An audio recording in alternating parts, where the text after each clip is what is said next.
Have you ever been judged just by the way you look? You walk into a luxurious place, dressed properly, speaking politely.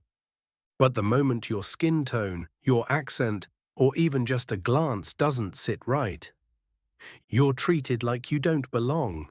A black woman walks into a five-star hotel. She doesn't raise her voice, doesn't flaunt anything. She simply places a Centurion black card gently on the front desk. And the receptionist smirks. Cards like these tend to expire quickly. What they didn't know, she was the very person who could cancel a $2.8 billion deal with a single nod. And they had just made the costliest mistake in hospitality history. The story you're about to witness isn't about revenge. It's an awakening, not shouted through rage, but delivered in silence, sharp as a blade. Don't miss a single second. Because this is the journey from one condescending glance to the downfall of an entire empire. Are you ready? Let's begin.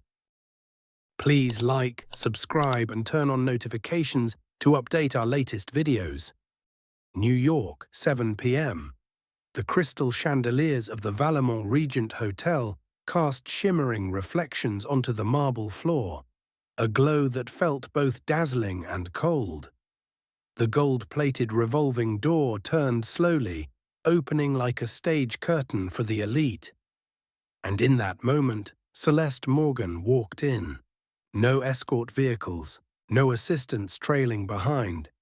Just a black woman in a perfectly tailored navy suit, pulling a soft grey suitcase behind her. No one knew who she was. No one was expecting her. And that, precisely, was why every gaze slid past her, as if she were invisible. But had they stopped and looked closely, they would have noticed. Her stride wasn't that of someone looking for a room. It was the walk of a woman who had once orchestrated billion-dollar mergers. A woman who could launch a brand onto the NASDAQ or wipe its value out overnight. The hotel lobby was as quiet as a cathedral. A group of white guests sipped champagne in the lounge to the right. A middle-aged couple exited the elevator, sharing a soft laugh. And at the front desk, Ryan Calloway, a young receptionist with neatly gelled hair, had just finished checking in a VIP guest. Celeste didn't rush. She let the sound of her heels echo gently against the marble, each click deliberate, just loud enough to be noticed, just soft enough to feel unbothered. But no one paused. A female guest glanced at Celeste, then turned away, eyes narrowing slightly. The kind of look black women in designer suits know all too well.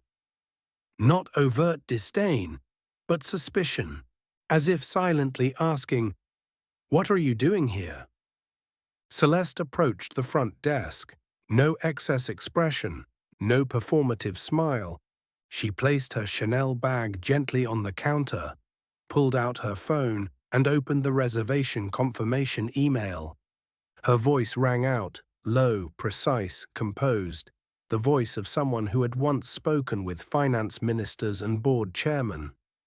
Celeste Morgan, I have a reservation for the presidential suite, 3 nights.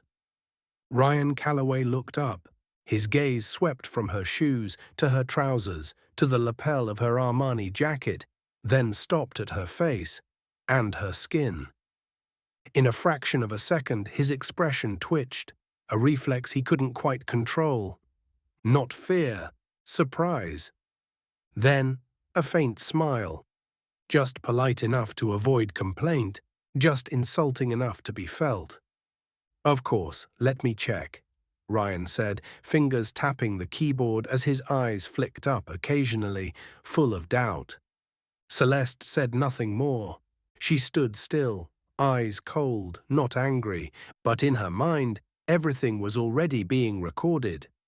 No cameras needed. She was the evaluator. No one knew.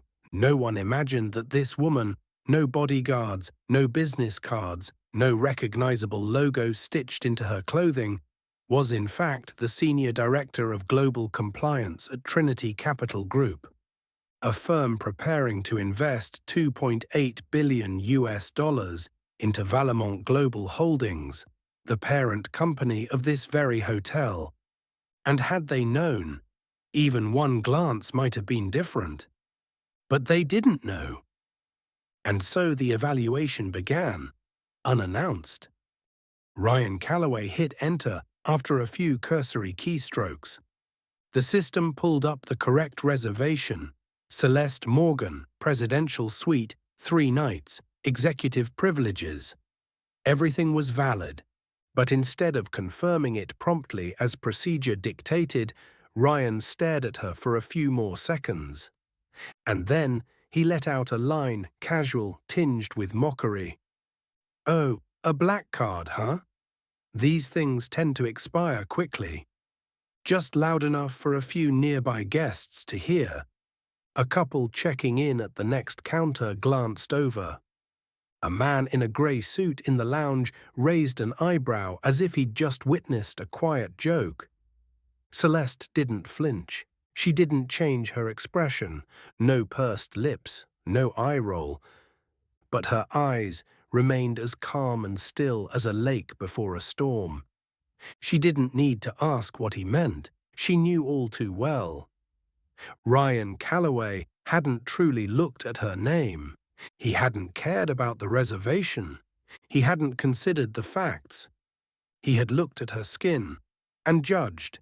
A Centurion card, the legendary black card, forged from titanium with no printed numbers, no visible name, only a thin silver edge, and heavy enough that it clinked like metal on glass.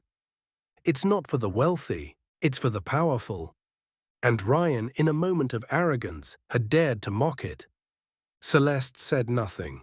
She slowly unzipped her leather bag, pulled out the card and placed it gently on the counter.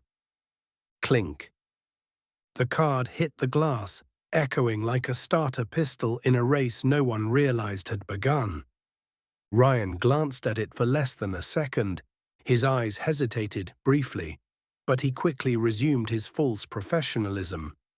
"I'll see what rooms we have available for you." That final word, "you," was emphasized ever so slightly.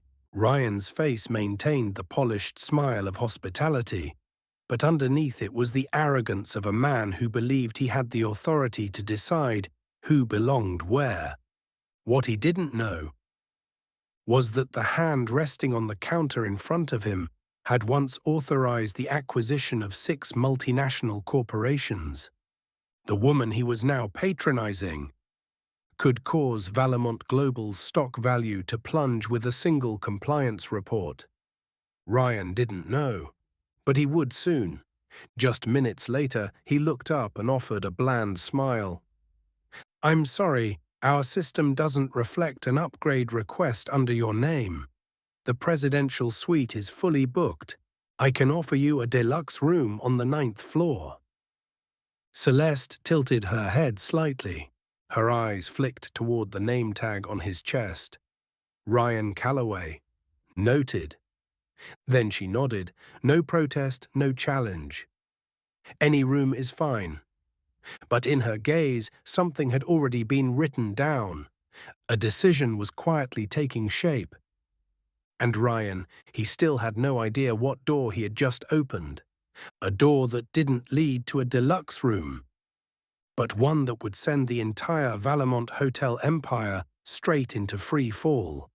Room 916 was nothing special. No panoramic windows overlooking Central Park.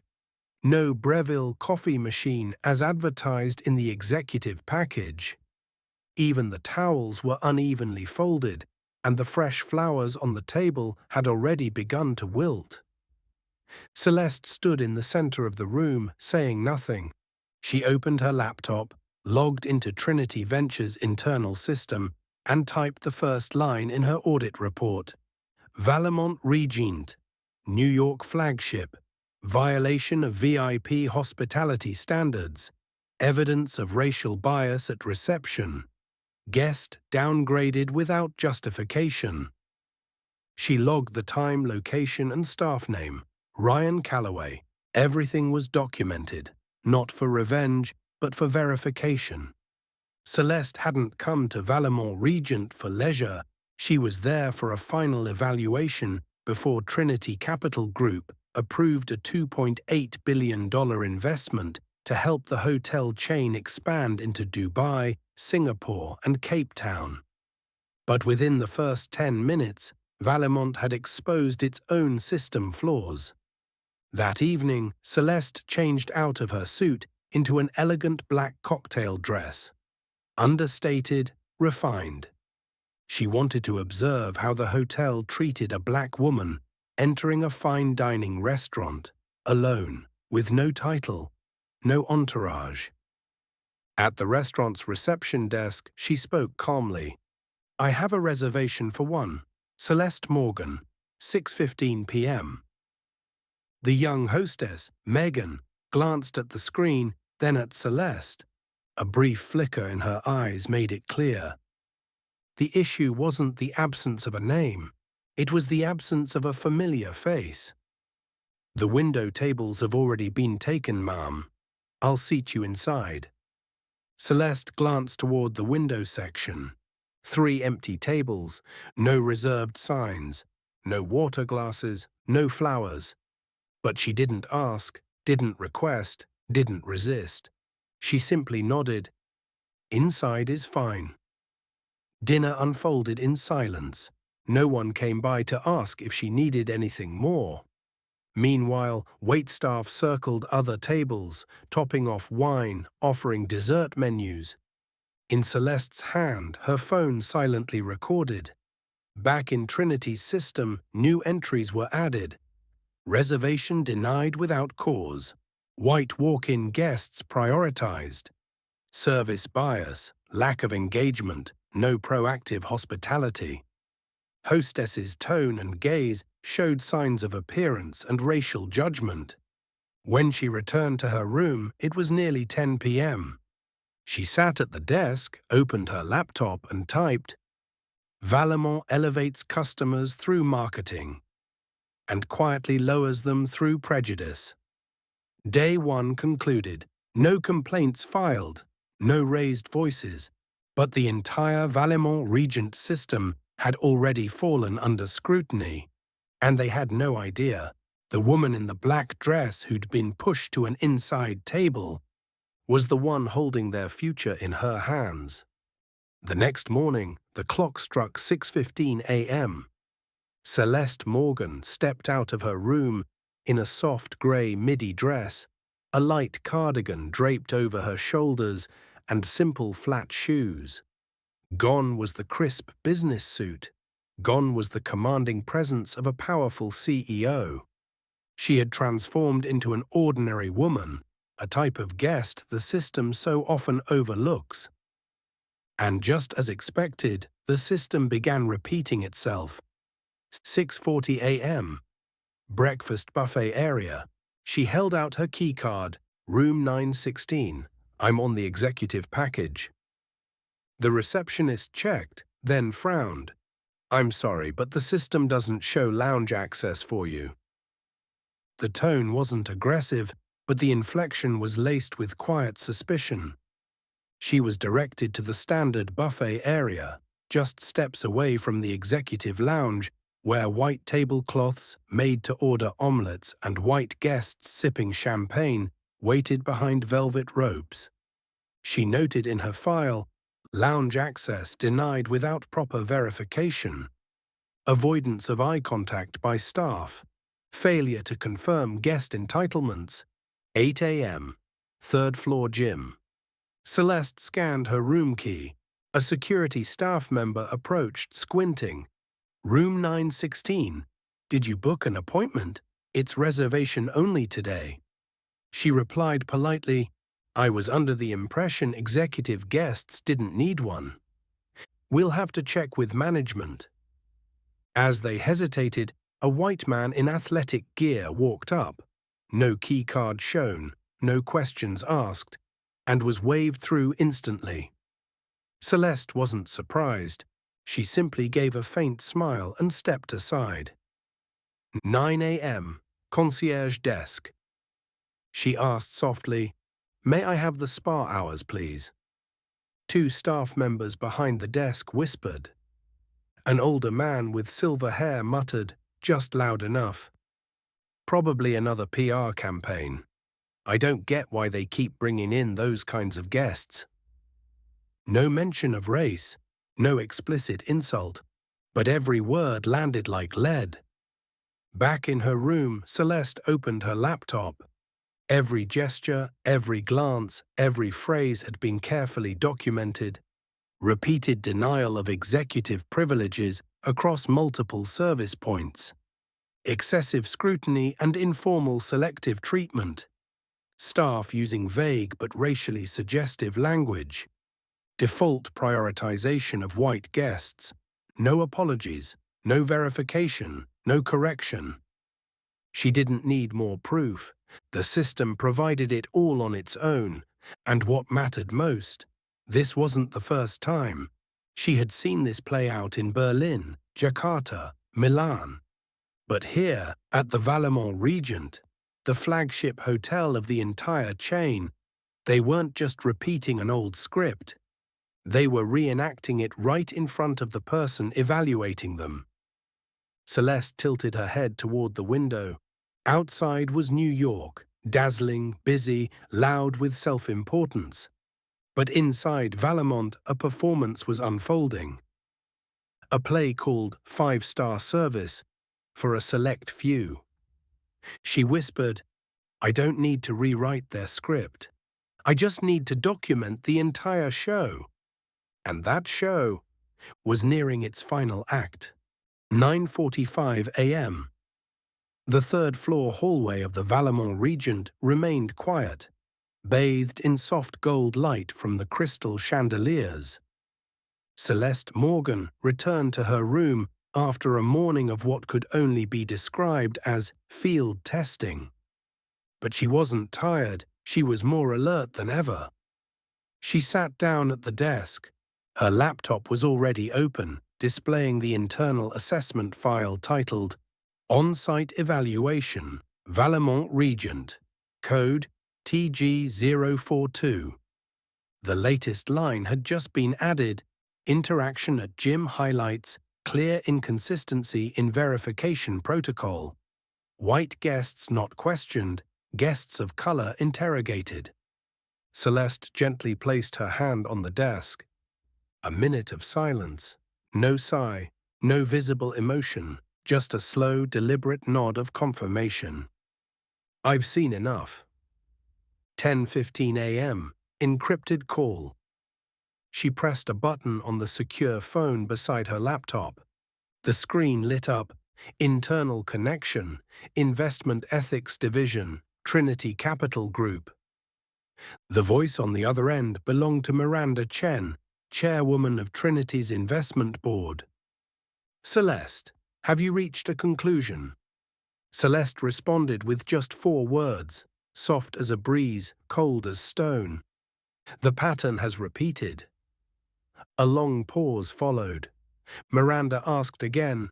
It couldn't be coincidence. Celeste replied firmly, "Number this is the system." 11 a.m. Expanding the file. She opened a pre-prepared folder, Anonymous Feedback, Valemont Branch.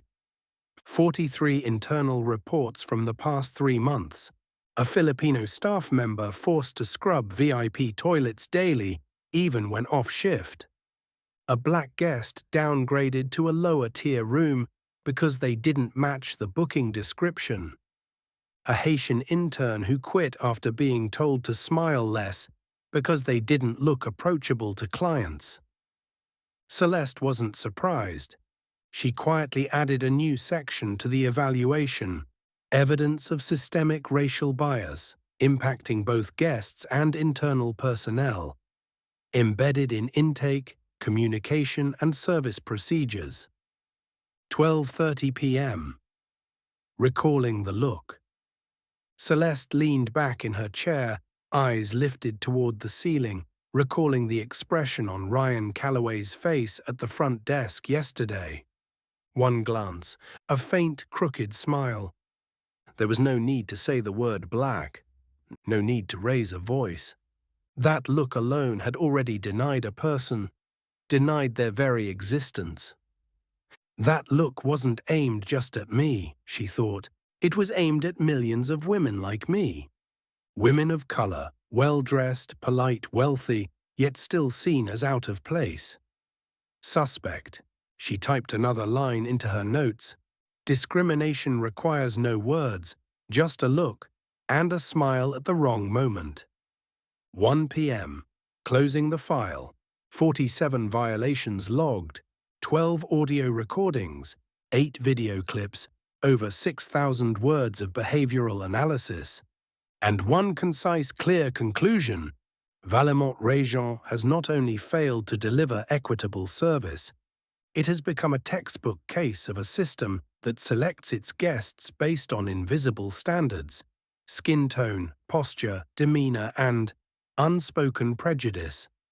Celeste saved the file, encrypted it, and sent it to Trinity's central server. Then she stood, walked to the window. Below, the city of New York pulsed with noise and motion, but from the 9th floor of the Valemont Regent, the world felt distant. She placed a hand over her chest, not out of emotion, but as a quiet vow. If they won't change, then I will change them. This was no longer a personal mission. It had become an exposure, silent, deliberate, weaponless, but unstoppable. 6:10 p.m. Celeste Morgan stood before the mirror, adjusting the black silk gown that flowed like water. She wore no jewelry, just a small silver pin on her chest, bearing the Trinity Capital Group logo, the only symbol of her status, offered without explanation. This wasn't an evening for relaxation, it was a final examination. 6:35 p.m., one dinner, many layers of proof. Celeste entered La Belle Lumière, the fine dining restaurant inside the Valemont Regent Hotel. She had reserved a seat in the VIP section near the glass window overlooking the avenue. But tonight the table placement didn't matter. She had come to listen. At the host stand, the staff member Megan glanced at the system. Yes, your table is ready. Right this way. Celeste was led to a table in the corner, not by the window, but not terrible either. It was here that Celeste began to notice the restaurant's unspoken menu. White guests were offered wine tastings. Celeste was not. The couple at the next table was cheerfully offered dessert suggestions. Celeste was only asked, "What would you like?" The service wasn't rude, but it was entirely passive, not rejection, but intentional omission. 7:10 p.m., layered prejudice. Celeste ordered something light. As she waited, she observed. A group of Korean guests asked about the type of meat used in the steak tartare. The server answered carefully, with patience and warmth. A black woman in a business suit, seated farther across the room, asked if a dish contained eggs. The waiter responded, "I'm not sure." "Probably," and walked away.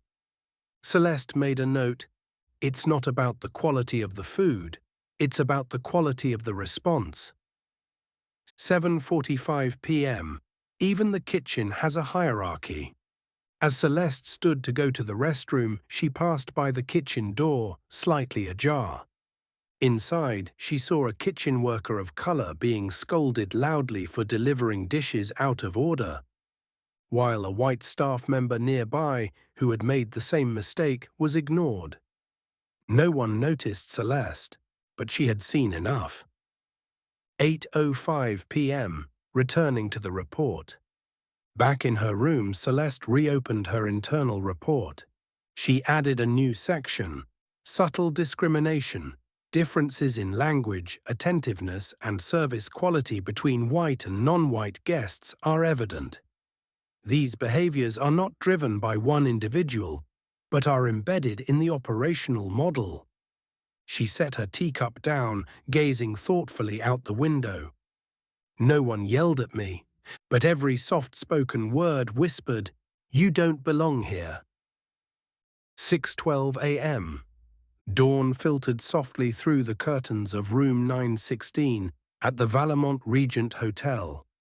Celeste Morgan had been awake for hours. Her eyes were clear, her spirit steady.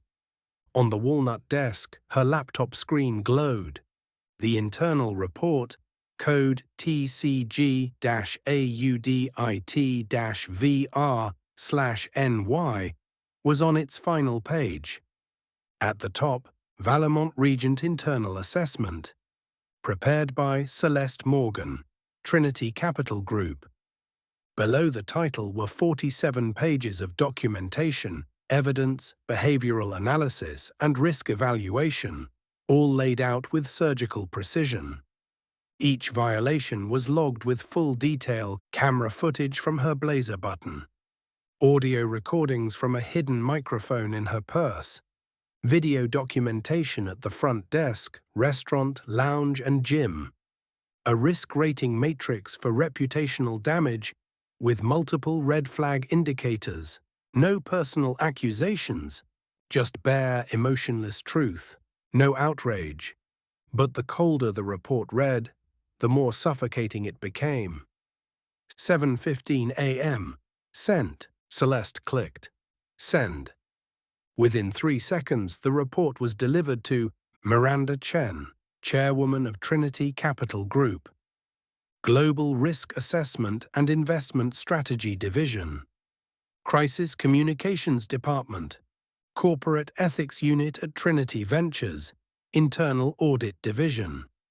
Simultaneously, a notification flashed. Scheduled board review, 8:30 a.m., urgent priority.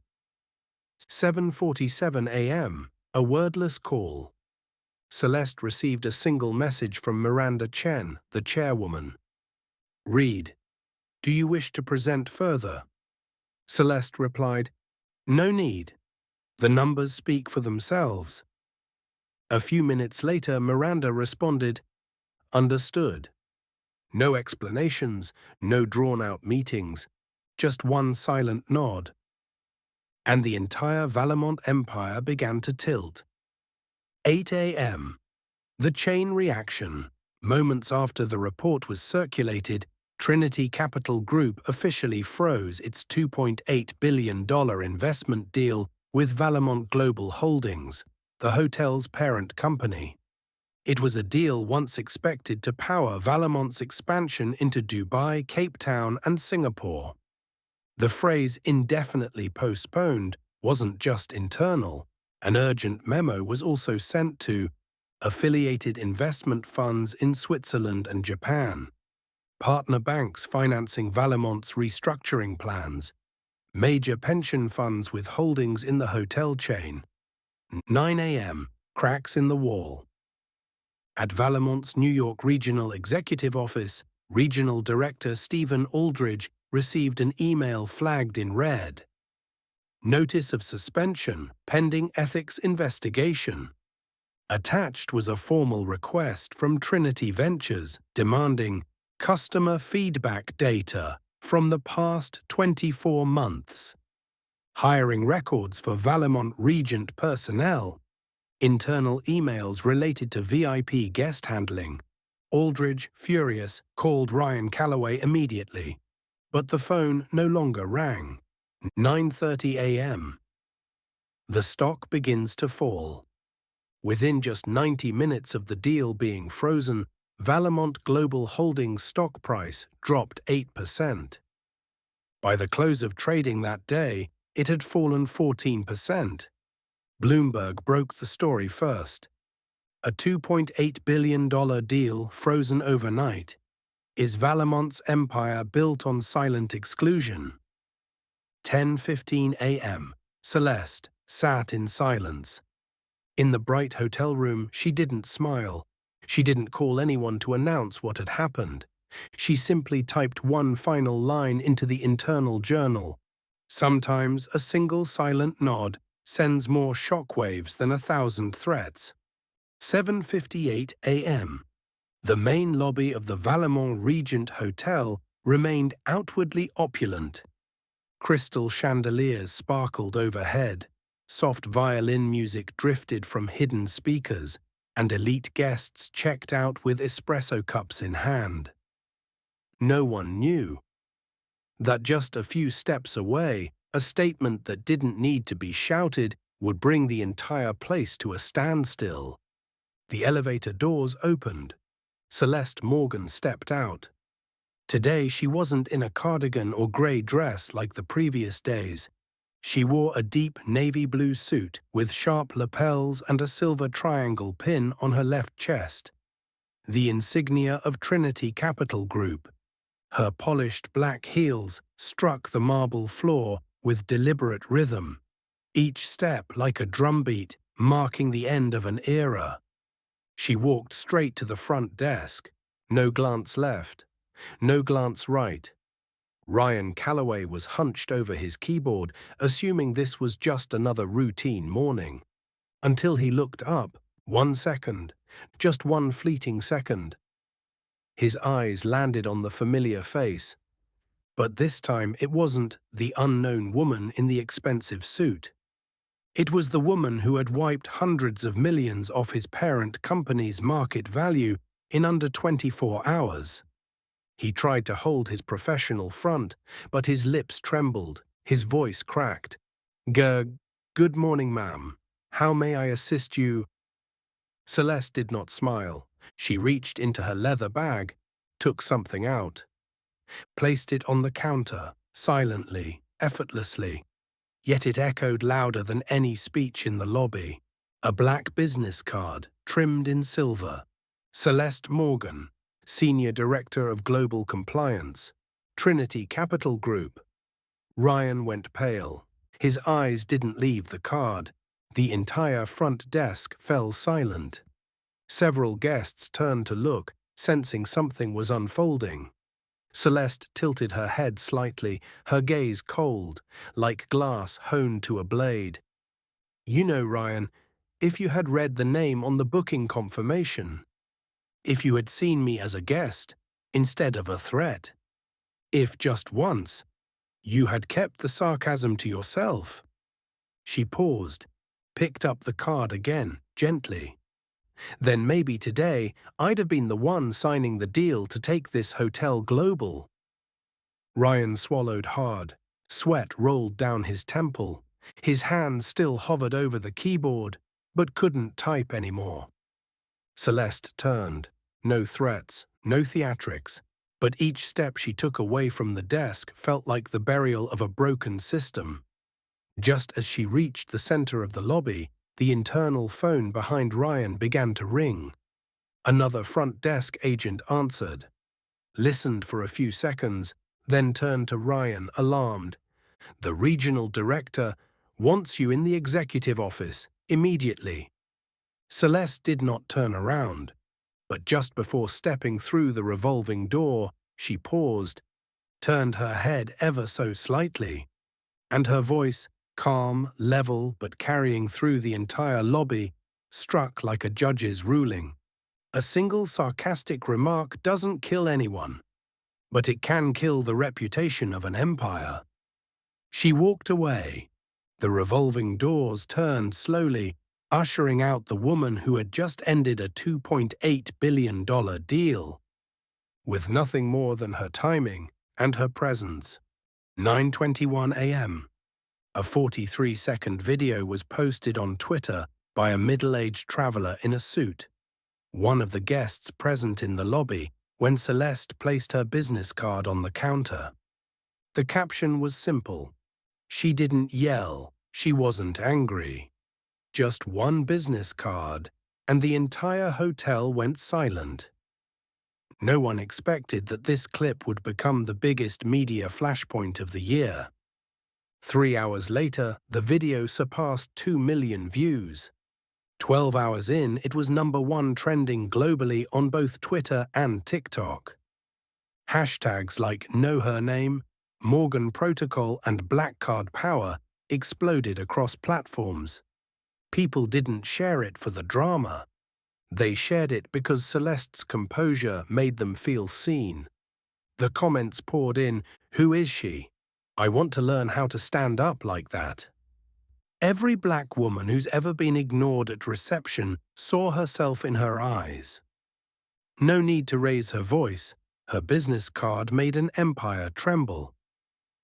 CNN, NPR, The Atlantic, and even BBC ran stories. Black executive costs Valemont $2.8 billion with one look and a business card. On The Daily Show, Trevor Noah opened with one black card, one smirk, and a nearly $3 billion lesson for those who think they get to decide who belongs. Miranda Chen, chairwoman of Trinity Capital Group, held no press conference. She issued only an internal statement, which quickly leaked. "We don't invest in places that build reputation on prejudice." Valemont Regent no longer reflects Trinity's values. Within 24 hours, Valemont Global Holdings' homepage crashed from traffic overload. Over 70,000 room cancellations. 32 business partners suspended collaboration. The company's stock plummeted 26%. But the most important consequence wasn't in the numbers. It was the awakening. Thousands of hospitality workers began speaking out. Front desk clerks, housekeepers, restaurant managers from around the world posted stories of being silenced, sidelined, and discriminated against behind closed doors. A former Valemont employee shared, "I was once told not to seat black guests by the window because it would hurt the image for international clients. Now I realize I wasn't crazy. I was just living inside a broken system." Business Insider ran the headline, "No scandal required, just one perfectly timed look, and Valemont crumbled." And when a reporter caught Celeste Morgan at Trinity's headquarters and asked, "Did you intend to create this media firestorm?" she simply replied, "I didn't create anything. I just let them reveal themselves." 10:35 a.m., Valemont Regional Headquarters, 48th floor, Park Avenue, Manhattan. Regional Director Stephen Aldridge slammed his hand on the conference table as a call came in from Valemont Global Holdings. "What? The video's gone viral. Who authorized her entry?" No one answered. A young PR staffer murmured, "Sir, you should check Twitter. The hashtag #, Celeste Morgan has over 10 million views." Stephen went pale. He turned to his assistant. "Take the video down, immediately." But it was already too late. 11:02 a.m., Trinity Capital Group released an official statement. The $2.8 billion deal with Valemont Global Holdings has been terminated due to severe violations of internal ethical standards. The investment world was stunned. Valemont had been valued at $8.2 billion. But with just a business card, the entire structure of its power began to crack. 12:20 p.m., Valemont Global Holdings headquarters. 3 consecutive emergency meetings were convened. The Executive Board, the Risk Management Division, the International Investment Council. On the screen in the boardroom, the footage of Celeste placing the business card played on loop. No narration, no edits, just an oppressive silence hanging over the room. An investment director from London finally said quietly, "She didn't raise her voice, but we all heard her loud and clear." 1:15 p.m., Valemont Regent officially terminated Ryan Calloway, the front desk agent who had mocked Celeste. His staff account was locked. An email instructed him to vacate the premises with the following note: "Conduct not aligned with global brand standards." 2:42 p.m., Stephen Aldridge, the regional director, was suspended indefinitely. A leaked internal report revealed he had ignored 17 prior complaints of discrimination within the hotel. Investors began abandoning ship. Equinox Capital withdrew from 3 projects in Asia. Blue Rise International halted strategic negotiations with Valemont. Ether Airlines cancelled a $180 million travel partnership deal. Within 48 hours, Valemont Global Holdings stock value dropped 26%. 4:07 p.m., Trinity Capital Group legal office. A legal memorandum was sent to 42 major Trinity partners. Within 30 days, all Trinity-funded entities must publicly disclose their internal ethics data or face immediate funding withdrawal. No one dared object. 5 p.m., The Guardian published a bold headline, "One sarcastic comment, an empire wavers." In the comments section, one reader wrote, "Valemont wasn't destroyed by Celeste Morgan. They were brought down by their own arrogance." 6:23 p.m., a laundry worker at Valemont Regent submitted a resignation letter with a handwritten note. "After 6 years of bowing beneath stares like Ryan Calloway's, today I walk out, head held high." By day's end, the entire hospitality industry was shaken. An independent investigation was launched by the Global Hospitality Ethics Consortium, with Valemont named as case study number 1. And so, the wall that once seemed forged from steel began to fall. Not because of a hammer, but because of an unblinking gaze and a decision that needed no shouting. Day 3 after the incident at Valemont Regent. On the front page of the Financial Times, a bold headline read, "Celeste Morgan didn't create a scandal, she created a standard." The image of her placing the business card on the front desk had become iconic. But the greater impact was now unfolding quietly behind closed doors, inside the world's biggest corporate boardrooms. At Ernst & Young, European Division, a team of ethical auditing specialists worked through the night. The official mandate was approved launch of the Morgan Protocol, a global hospitality ethics and equity index. Its framework includes anonymous testing of guest reception processes for minority groups, scheduled audits of room, table, and service allocation systems, separate tracking of feedback from guests of color, prohibition of appearance-based language in front desk training, deployment of internal attitude monitoring cameras, excluding guest footage. Simultaneously, over 40 global hotel chains issued reform statements, including major names such as Aurelia International, Horizon Haven Resorts, Orchid Crown Group, Missanara Hospitality. Their changes included VR-based employee training with scenarios involving subtle racial bias, blind hiring policies that conceal name, gender, and nationality in initial screening, mandatory inclusion of guests of color on anonymous feedback boards. CNN hosted a special industry roundtable. "We've been living in an illusion of professionalism. Celeste Morgan shattered that mirror." An HR executive from France spoke candidly. "She didn't just question a front desk, she forced the entire industry to rethink how it sees people." At Harvard Business School and INSEAD, a new case study was introduced into the curriculum. The Valemont collapse, how a dismissive glance triggered a downfall. Students were assigned to analyze ethical decision-making in investment strategies, long-term impact of micro-behaviors in service environments, the domino effect of a misjudged customer interaction. Within 7 days, over 1,200 articles published worldwide, 80 video analyses, hundreds of personal essays titled, "I've been looked at like Celeste Morgan." On LinkedIn, a hotel staffer from Dubai wrote, "Today I spoke up when a guest told me, "You don't look like someone who works at a place like this." Because I saw Celeste stay silent and the world speak up for her. At Trinity Capital Group headquarters, Chairwoman Miranda Chen signed a new clause into every hotel investment agreement. Mandatory anonymous customer demographic reporting.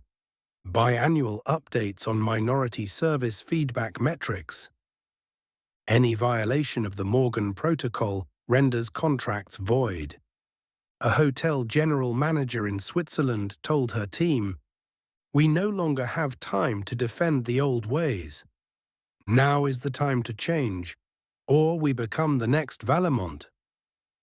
This was unprecedented.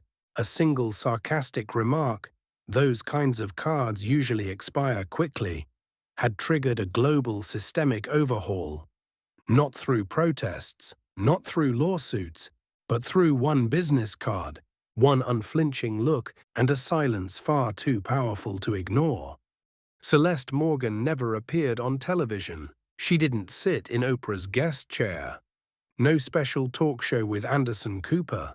No TED Talk, no podcast, no self-authored memoir. At her desk at Trinity Capital Group, there were no trophies, no plaques of recognition. Only a small black and white photo, her grandmother standing next to an old bicycle in Mississippi, 1964. A woman once kicked out of a hotel after they found out she folded table linens because she was black. On the 39th floor, new interns often asked one another, "Where does Celeste Morgan sit?" The manager would usually answer, "Desk by the window, behind the black coffee, no sugar."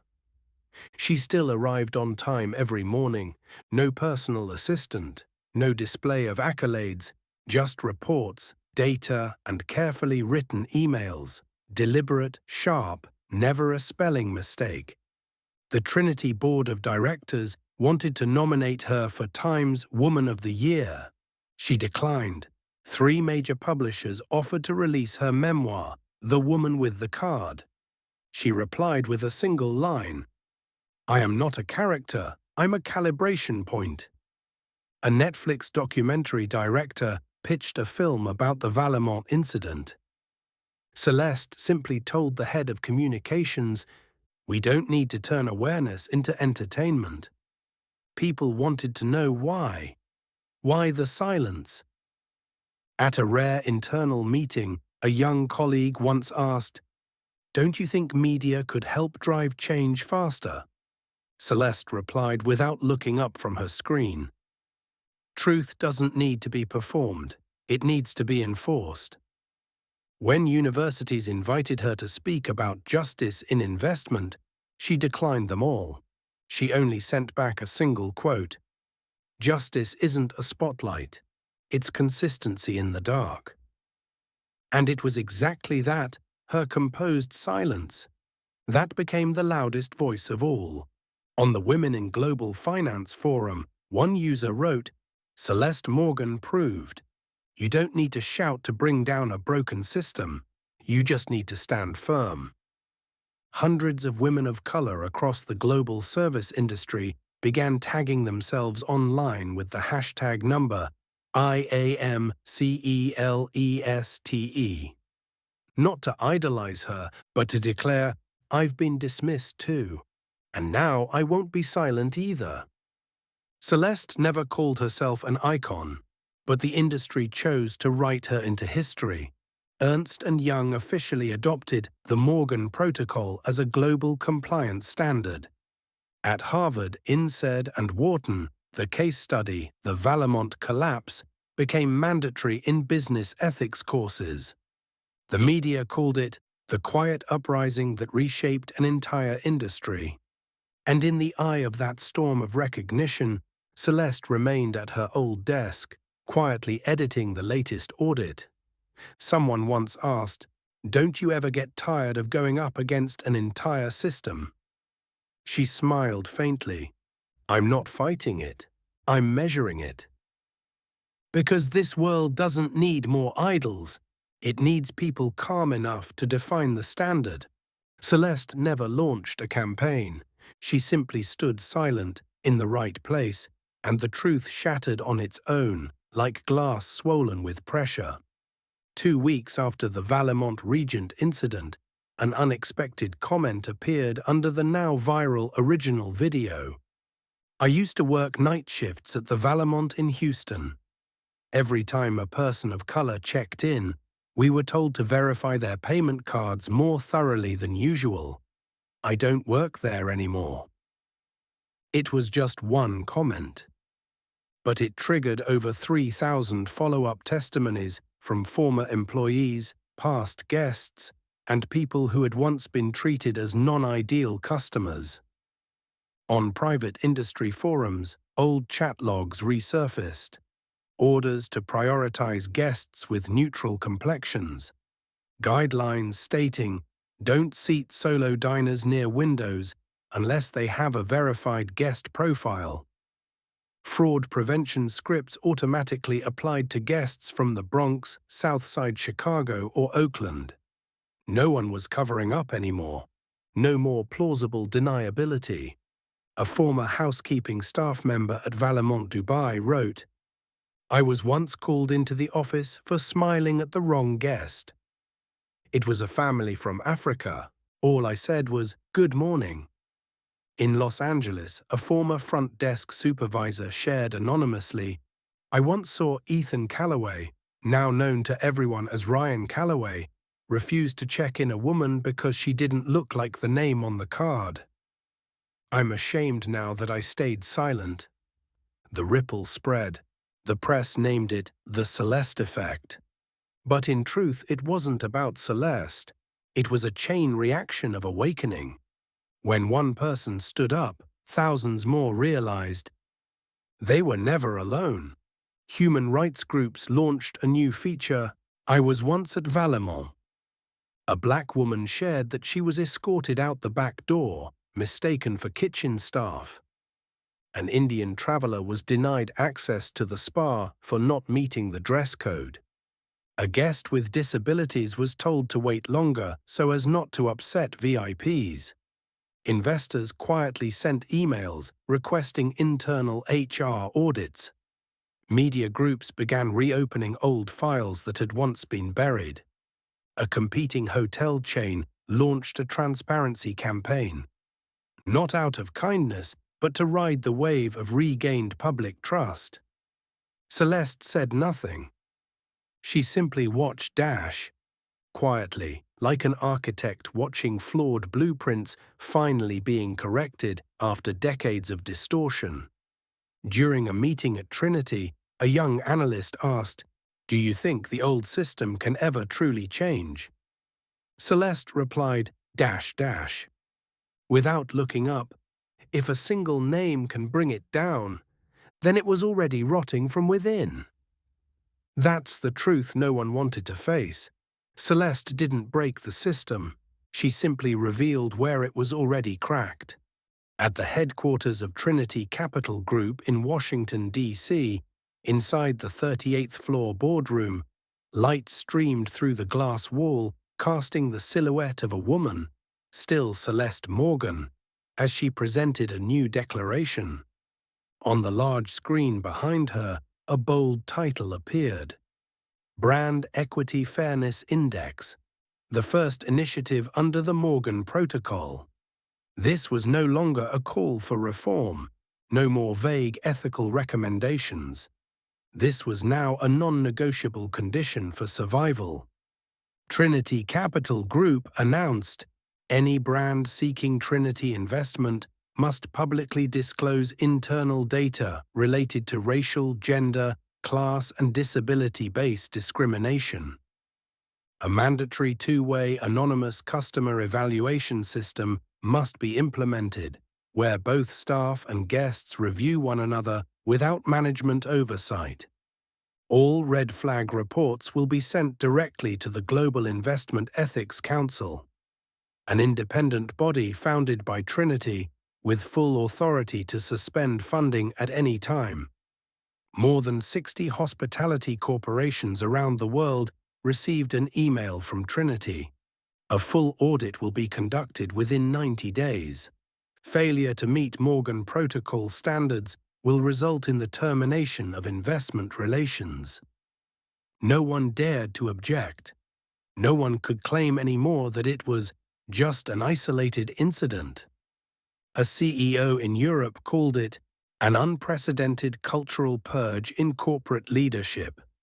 A conglomerate chairman in Dubai quietly dismissed his entire hotel management team after Trinity demanded transparent customer rating data. Across investment forums, a new phrase gained traction: maskless enterprises. No more hiding behind the label of premium service to justify discriminatory glances. No more using personalized experiences to excuse a system rooted in bias. The Morgan Protocol had become a new standard. Ernst & Young, McKinsey, and Deloitte all updated their internal assessment frameworks based on the Trinity structure. Top business schools, Harvard, INSEAD, and Wharton, integrated the Valemont case study into their mandatory, ethics-driven capitalism curriculum. A former brand executive who once criticized Trinity, claiming investment firms shouldn't interfere with company culture, was removed from her position within 48 hours after the board received a dossier detailing hidden ethical violations within her own firm. And Celeste Morgan, she didn't celebrate. She didn't appear in front of the media. She simply wrote one line in a report to Trinity's board: "An empire doesn't need a mask. If it cannot face the mirror, it doesn't deserve to face the future." Valemont didn't fall because of the front desk agent. It fell because of an entire culture of arrogance, one that believed power meant exemption. And now Trinity had ushered in a new era, an age where ethics is core capital, not decorative language. There was no spotlight, no award handed to her on stage, no grand ceremony announcing her name. But Celeste Morgan's story has been embedded into every modern leadership lecture, every customer service training module, and every investment agreement between international corporations. At a Geneva conference on equity-linked investment capital, a white CEO from France was asked, "What made you revise your hiring policy that prioritized appearance?" He didn't answer with a slideshow. He simply pulled out a business card, placed it gently on the table. Celeste Morgan, Senior Director, Trinity Capital Group, and said, "Because I don't want to be the next Ethan." Across social media, they started calling it the black card effect, an effect that made entire systems pause and reflect. Not because they were forced to, but because they could no longer pretend not to see. At a small university in Detroit, in a class called Social Impact in Corporate Finance, students were discussing the power of silent weapons in corporate environments. A young black woman raised her hand. "What can we do if we don't have power like Celeste?" The professor smiled, then wrote 2 words on the board: "Pay attention." Celeste didn't begin with power. She began with the ability to see and the refusal to pretend she didn't. In a global survey by the World Economic Forum, respondents were asked, who has had the greatest influence in redefining corporate ethics over the past 5 years? Her name came in second. The first, a composite symbol, built from her very actions. Because Celeste never wanted to be a face of the movement. She wanted to be the starting point. In her office at Trinity Capital, the only framed image remains that of her grandmother. A black woman once thrown out of a hotel for folding table linens too close to white guests. Beneath the frame, a laser-etched inscription reads, "You don't need to shout to start a tsunami. Just stand firm and place the first stone in the right spot." Valemont Regent is still open. Guests still check in and out. But no one sees it as just a hotel anymore. It has become a living monument. A reminder to the service industry of the day. A front desk smirk brought down an empire, and somewhere in the world, other women of color, not CEOs, not powerful figures, when rejected, when doubted, when dismissed, they remember Celeste, not out of anger, but to remember that they no longer have to bow their heads. One business card, one well-timed question. Why are they afraid of a woman who didn't shout, didn't resist, only stayed silent and looked them straight in the eye? The answer, because that look, was a mirror reflecting the entire system back at itself. This story doesn't end at Valemont, it only begins dash. Wherever prejudice hides behind policy, wherever someone dares to walk in, with a business card, a silence, and an unshakable presence. How will you choose to walk forward? Like Ryan Calloway, secure in your privilege, or like Celeste Morgan, letting the truth speak on your behalf? They once said that to change the world, you need power, you need wealth, a microphone, a stage, a spotlight. But Celeste Morgan had none of that. Only a black business card, a calm gaze, and a question that the entire system could not answer. Why am I being doubted just because I don't match the image you expected? She didn't fight to reclaim her own dignity. She didn't demand compensation. She didn't need anyone to apologize. She simply let the truth speak, and forced an entire empire to learn to see the person before the skin color or the credit card. Valemont Regent didn't collapse from a scandal. It collapsed because it had spent too long believing that surface-level courtesy could cover up deep-rooted prejudice. And Celeste? She only did what millions have wished they could do. Not bow her head, not stay silent, not forgive being dismissed. If you've ever been treated like you didn't exist, if you've ever been looked at with doubt, with judgment, with quiet rejection, remember, you are not alone. One business card, one woman who didn't get angry, and yet still made the world remeasure fairness itself. If this story spoke to you, share it. Not to spread outrage, but to remind each other, history isn't only written by those in power, sometimes it's written by those who simply dared to stand tall. This was the story of Celeste Morgan. And you, what will you do when you're dismissed for being exactly who you are?